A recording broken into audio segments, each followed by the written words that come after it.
Welcome to Cybersecurity Where You Are, the Center for Internet Security's podcast. I'm Sean Atkinson, CISO at CIS. And I'm Tony Sager, Senior Vice President and Chief Evangelist at CIS. Cybersecurity affects us all, whether we're online at home, managing a company, supporting clients, or running a state or local government. So join us on Wednesdays as we discuss trends and threats, explore security best practices, and interview experts in the industry. Together, we'll clarify these issues, creating confidence in the connected world. Hello and welcome to the show, Cybersecurity Where You Are. I'm Sean Atkinson, CISO here at the Center for Internet Security, joined by Senior Director of Cyber Threat Intelligence, Mr. TJ Sayers. TJ, how are you, sir?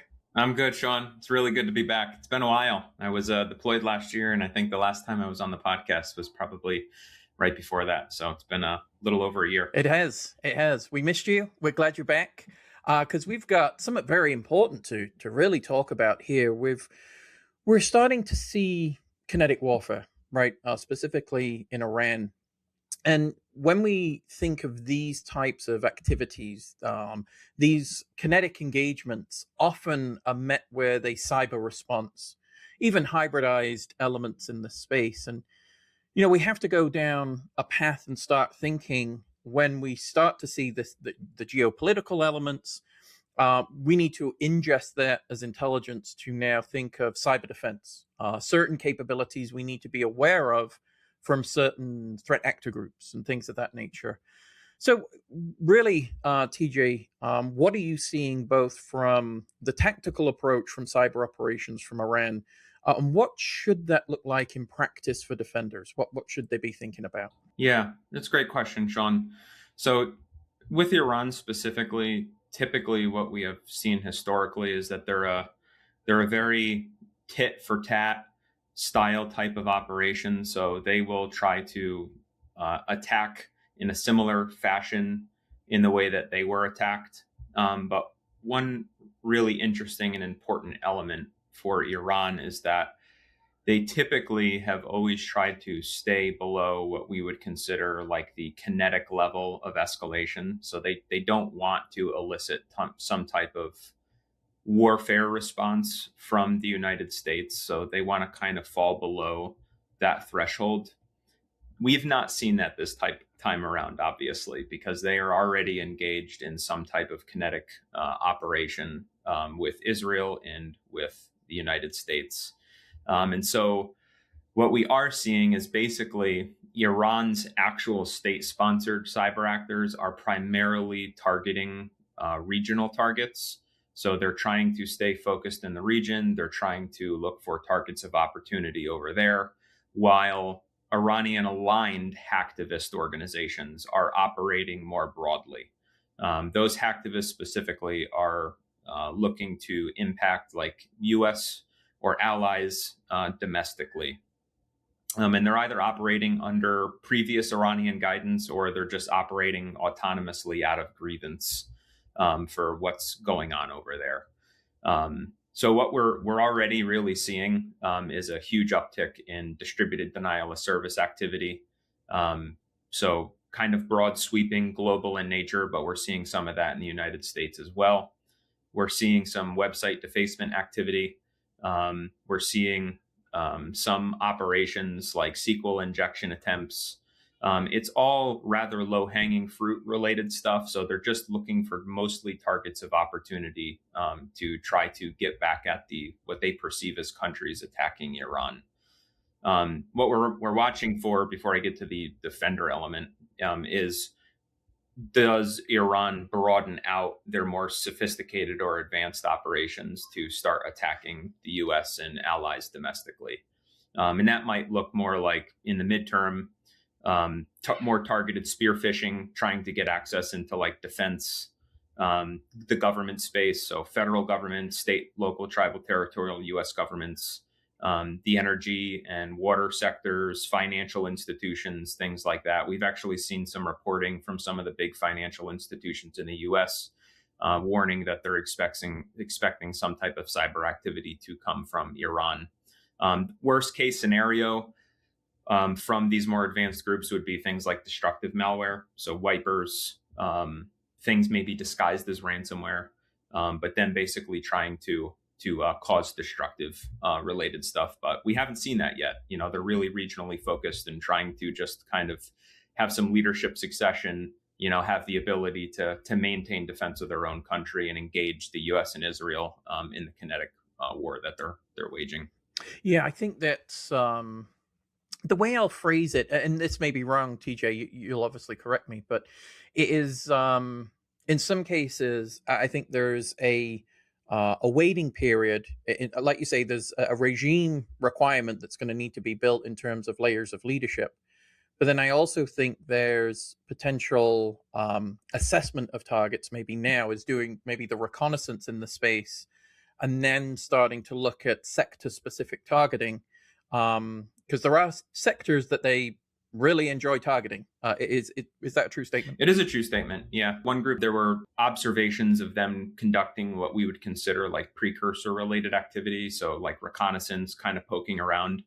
But oddly enough, that activity seems to have gone dormant after kinetic engagements began, and it makes sense, right? It's again they're regionally focused, and they're also having to shelter because of the kinetic actions that are happening. So they're not able to be behind a computer conducting these operations from where they normally would.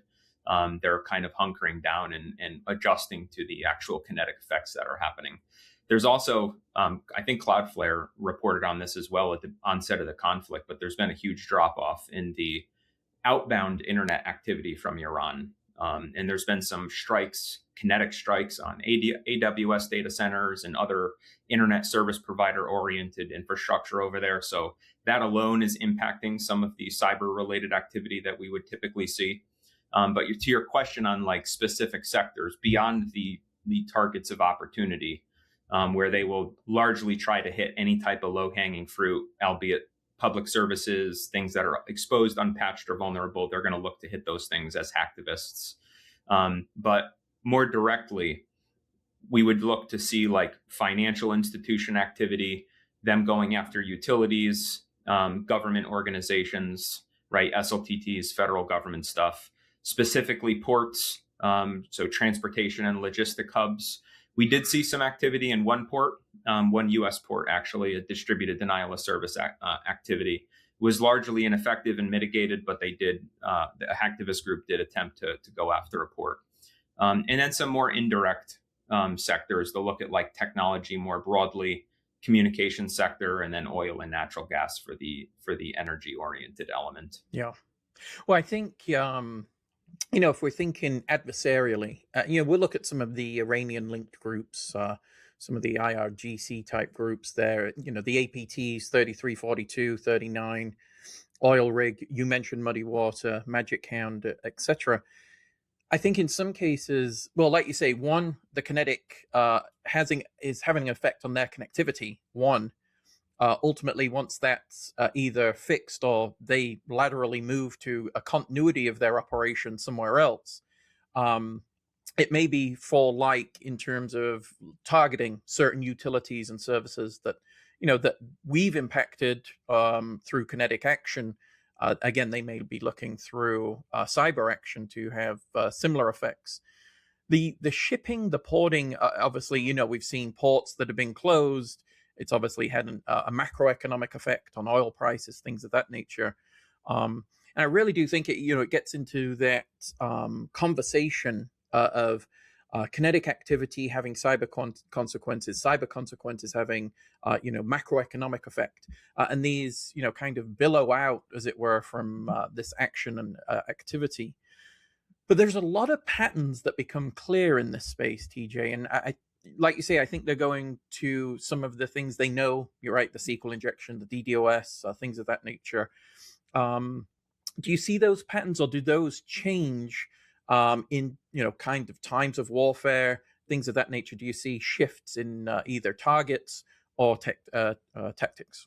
We don't see shifts so much in terms of like at whether they're at war or whether they're not at war. It really depends on the objective they're trying to achieve. Sometimes they are not at war and they're actually trying to achieve like a destructive end state. So they'll use something like a ransomware masquerading or a wiper masquerading as a ransomware variant or something like that. But by and large, there are, if we're thinking in terms of like specific TTPs, like MITRE attack oriented things, there are very, very common tactics that I would say most of the Iranian groups and really a lot of the other groups out there that typically use.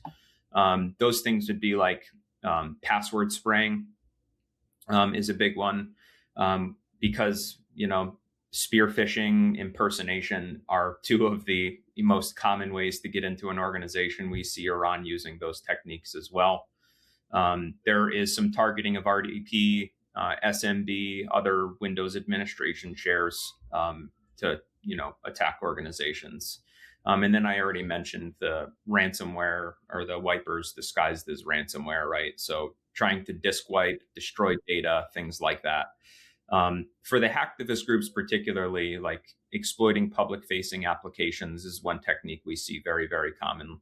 And then, if they're able to get into the environment, we'll see things like LSAS memory dumps, OS credential dumping, things like that to try to move around, gain elevated privileges, stuff like that. So you may have a sophisticated group that's just trying to get into an organization to steal information. They don't want to destroy anything. They just want to lay low, right?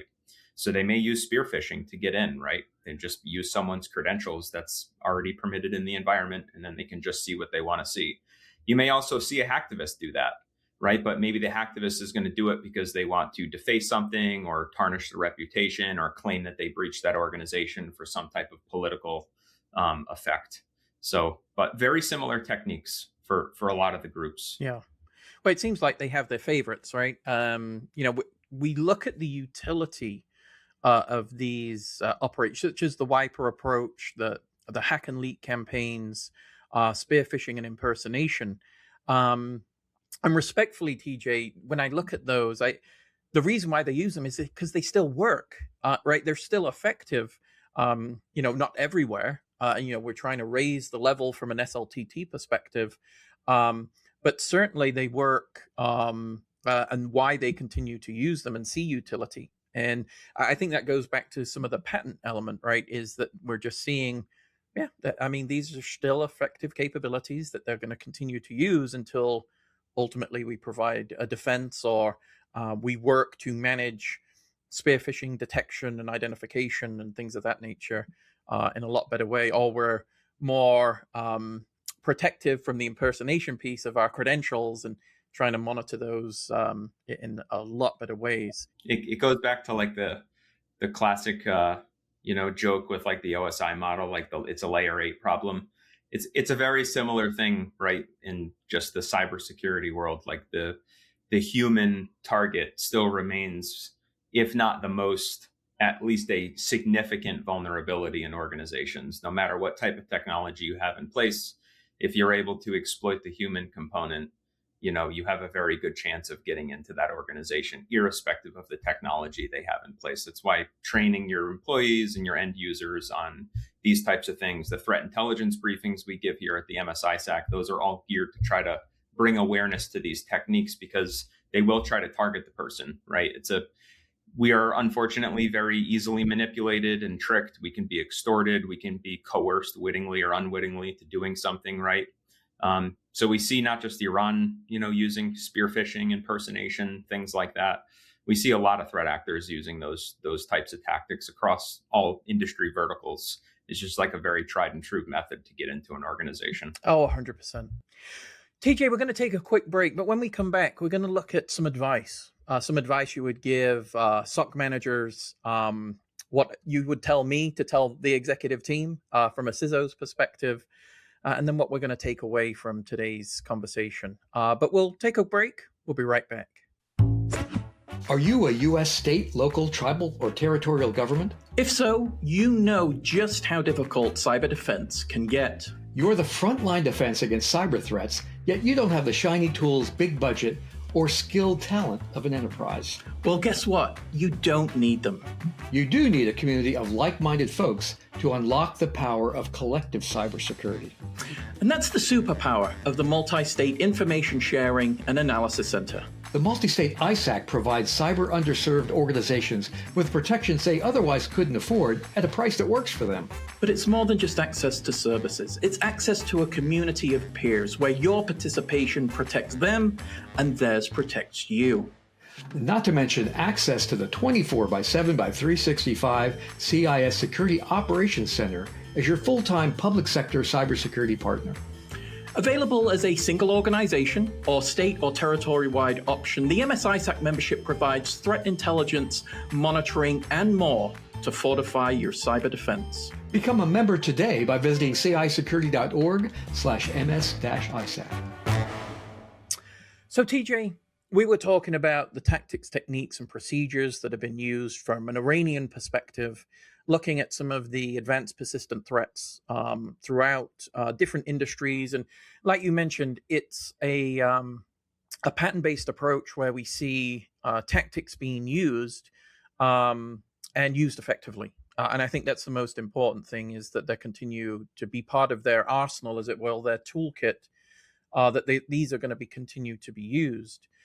Now, as we start to approach the advice piece, where we want to meet, cybersecurity where you are, so where people are, specifically in this question, the SOC manager, if you're advising them and you're saying from either a detection engineering perspective, looking at certain elements of telemetry, what are you thinking about where you would identify certain priorities and where are you seeing elevation? Either we've got more monitoring or just a more specific focus in certain areas of these actions that potentially could tell we're being targeted, or ultimately we're starting to see an increase in velocity of certain attack methods. Yeah, I would, given that there's just so much information out there, it's a very chaotic situation. I'd really try to keep my advice for a SOC manager or someone in operations doing detection engineering related logic, very narrow and focused on what we're expecting to see most.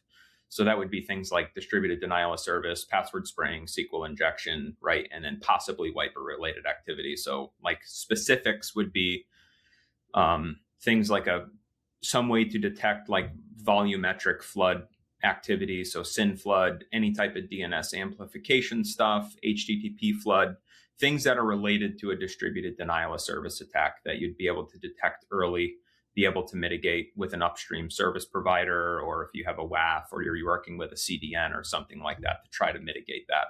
It would also be things like looking for password spraying, brute force attempts. Do you see a successful login after multiple failures across several different accounts or one account?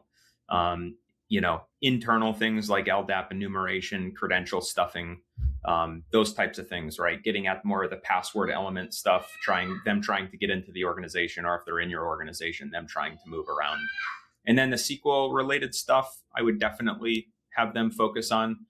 So any type of SQL pattern in web logs, like SQL injections through posts. So things like trying to bypass the WAF if you have a WAF, and then any type of sensitive table access. So do you have like sensitive tables, and do you see any type of like access coming from an application or database account into those sensitive tables would be things that I would key off of like that's not good. And then on the wiper stuff, obviously just like volume shadow copy deletion, like boot recovery disablement. So disabling boot recovery, any things that are trying to disable backups in the environment or disable AV process stuff. So AV process kill would be one. And then again, mass file deletion or overwriting of files. So with the whole wiper masquerading as ransomware stuff, that's typically what you would see. You would see like some type of mass file overwrite happening, or mass file deletion. And it would be masquerading as a ransomware variant, but really it's just, you can never decrypt that information. It doesn't have a decryption key. It's just permanently encrypted type of thing. And then depending upon what they had in their environment, proprietary stuff or, more open detection related logic like Yara or Sigma or Snort, Suricata, things like that, they'd have to convert that logic into their own rules that they're using.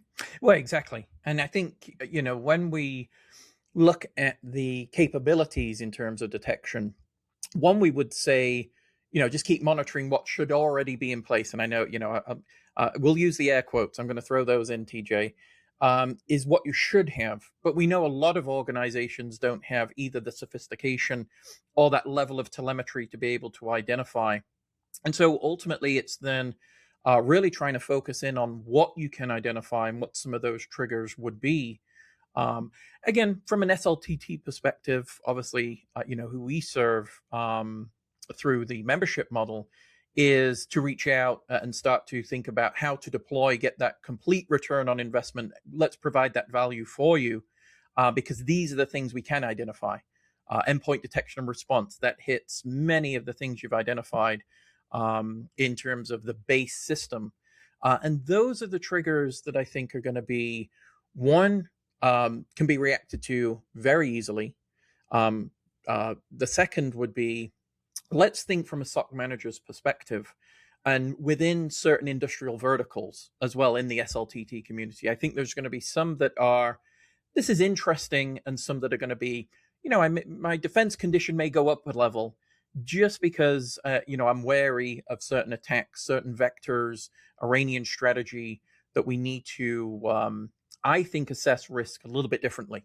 And just, get that defense condition up a little bit. It's not going to DEFCON 1 or anything like that.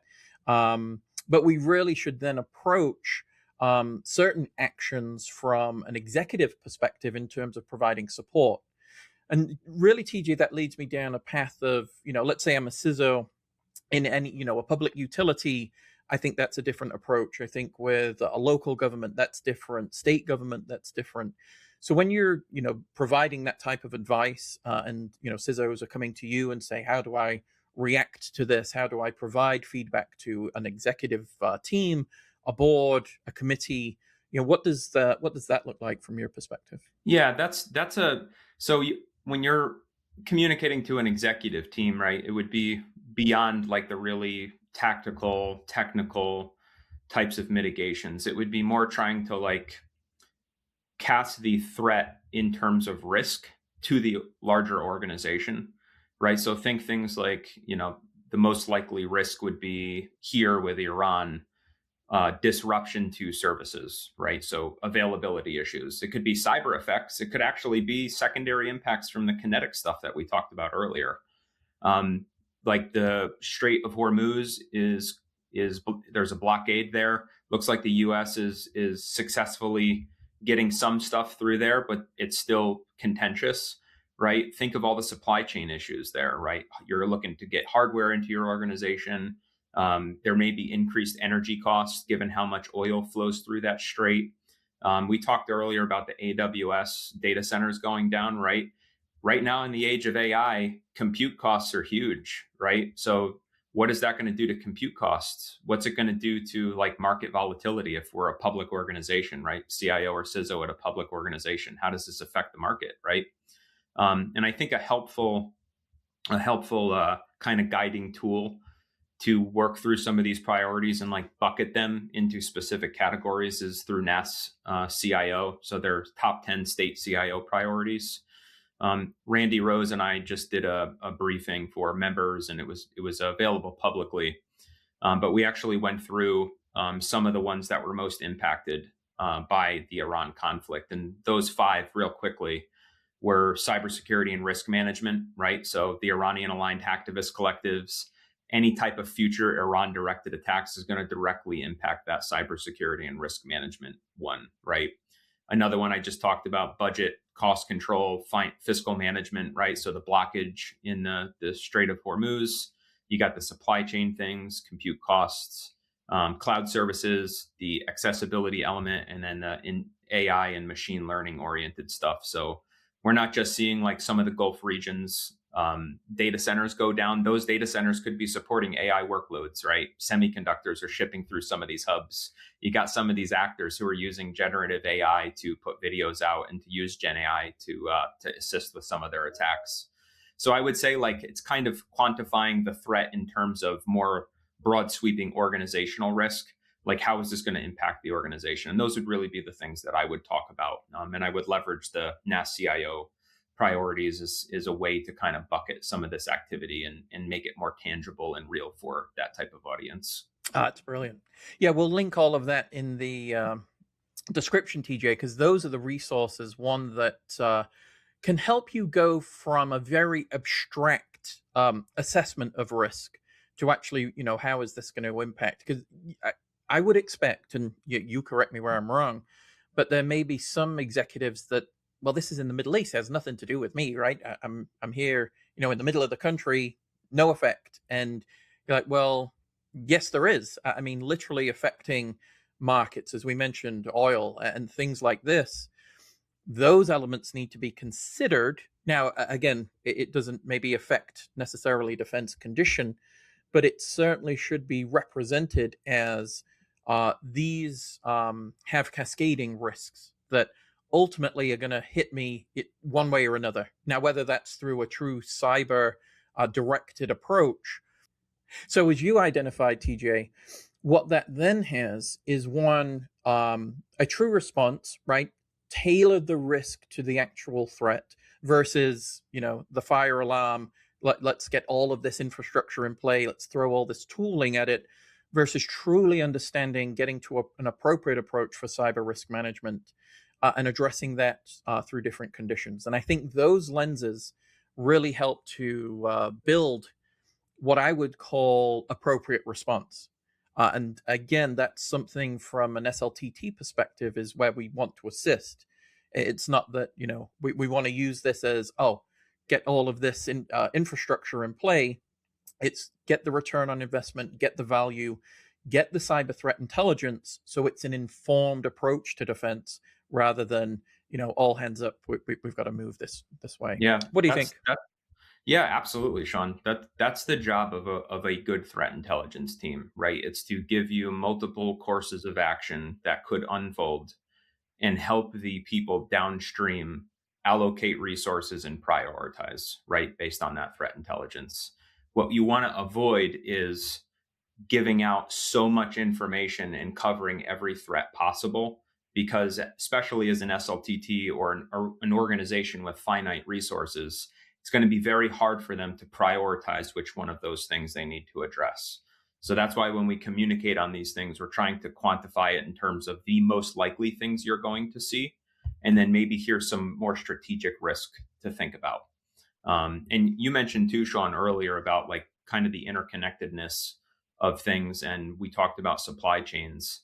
A lot of SLTTs may be unaware of some of the software or tools in their environment are international companies. Some of them may even be headquartered in Israel or headquartered in this region, and they could be affected, right? There could be latency issues, availability problems. There could even be an outage, right?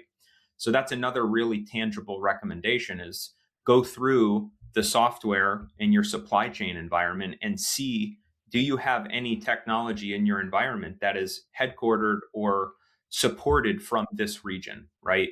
And if it goes down, what's the impact to us, right? So exactly on, Sean. Yeah, you want to cater your threat intel to try to drive a decision and help allocate resources in the right place. Exactly. And just again, this is just to brag about you and your team, is that this is really where your capabilities are expounded upon. You become then the catalyst because of the way you approach these. It's not just, here's the MITRE ATT&CK framework, go implement, right? And then everybody's like, there's hundreds of techniques. Which ones do I start with? That's exactly. I can't do it. It's an encyclopedia of threat. So as we break it down, and as you've provided that here today, that helps target, it helps an approach, it helps condition the risk, it helps define a threat through specific action that then allows an appropriate approach, and not just, again, looking at MITRE ATT&CK and trying to figure out, well, I guess I start all the way at reconnaissance and I'll just work through one by one. Okay, well, 10 years later, great, right? You've done it, but it's not effective for today, and it just is not going to align to something that's one, appropriate, or two, that is actionable. Because in that time of going through one by one, it's going to be a different attack vector that you've not even touched. That's going to be the issue, and then you're going to be dealing with that. Yeah. Now, yep. TJ, again, from obviously the great work that you're doing and the team by providing and curating this type of intelligence. What is one message, either through our conversation, the work you've done with NASCIO, or just what you're seeing in the environment? What would be that one message you would bring today to those that are concerned about the threat? They understand there's a risk, not really sure what to do with it. Yeah, my message would really be that they're not alone in the SLTT space. The MSISAC operates 24/7 by 365. You can reach out to us at any time. We are directly vested in your collective defense as an SLTT community. There's significant overlap across a lot of the subsectors in the SLTT umbrella, and a lot of the threats that SLTTs face. Some of their fellow subsectors are seeing very similar things, and that's the value that I think we bring, is that we're looking across all of those subsectors and trying to identify the things that those SLTTs, some significantly resourced and some under-resourced, to help them kind of drive a decision and allocate resources, right? So I would encourage them, please join us, become a member. We'd love to have you. There's a lot more threat intel that we can share with you that cover topics like this. Absolutely. I mean, what we've discussed is the tip of the iceberg. I mean, we've not even delved into some of the advisories you provide and the constant feeds of threat intelligence that can be consumed by organizations in order to start to address and bring these risks to a true reality, a true perspective that affects these organizations. So wonderful. Yeah, just real quick plug. We normally, our threat briefings are usually like closed door, sensitive, not open to the public. Randy, Rose, and I just did a briefing on Tuesday covering this very topic. So if people are interested in that, we'll put the link in the podcast. It's about 30 minutes long, and we cover most of the threat dimensions in this conflict. So we talk about cyber, we covered some physical threats to consider. We talked about some of the information operations we see coming out of Russia. And then we talked more about the strategic kind of executive level risk. And there's a bunch of recommendations at the end of that briefing as well. So if you're interested in this podcast and what we talked about, that briefing would be a great resource too for the audience. Absolutely. It's next level. It really great stuff from what I read, and really inspired us to talk, TJ, because it was, there are others that can use that information and need to get connected. And I think that webinar and these quick calls are going to be something that you'll continue to see through the membership model, specifically for the SLTT community and really public in terms of this information. I respectfully, given our broad scope of the SLTT, TJ, we've got many dimensions and industries that are represented that could be abstracted to the public sector, right, and to the private sector. And so I think it's very important that we, continue to provide the excellent level of service, the right directed threat intelligence, and continue to lean on you and your team, TJ, to get this out. Because I mean, I'm a subscriber, right? I'm using your information on a daily basis in order to affect our posture assessment and how we approach these threats as well. Appreciate it. TJ, as always, thank you, sir. Thank you for your service. Thank you for what you're doing here at CIS, and great to have you back. Appreciate it. Awesome. Thanks, Sean. Thank you. And thank you to our audience. Remember to subscribe through your preferred podcast provider. Catch us on YouTube at the CI Security. If you got questions, comments, concerns, podcast at cisecurity.org. And with that, we'll talk to you soon. Thank you for listening to the podcast today. The thoughts and opinions expressed by our podcast guests are solely theirs and do not necessarily reflect those of CIS. Tune in on Wednesdays for a new episode. And in the meantime, visit our website at cisecurity.org. Together, we'll continue our efforts of creating confidence in the connected world.